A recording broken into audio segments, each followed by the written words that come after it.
च महारात्रिः कालरात्रिः त्रिलोचना महाकाली कपाली सा महागौरी तिलोत्तमा काली कराली विक्रांता कामाक्षी कामदा शुभा चंडिका चंडरूपा च चामुंडा लिंगधारिणी त्रैलोक्य विजया देवी त्रैलोक्य विजयोत्तमा सिद्धलक्ष्मीर्महालक्ष्मीर्मोक्षमार्गः प्रदायिनी उमा भगवती दुर्गा चंडी दाक्षायणी परा प्रत्यंगिराधरा वेला लोकमाता हरिप्रिया पार्वती च रमा देवी ब्रह्मविद्या प्रदायिनी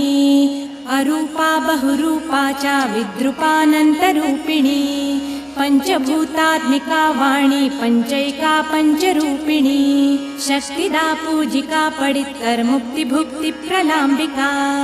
गायत्री सांख्य संभूता सा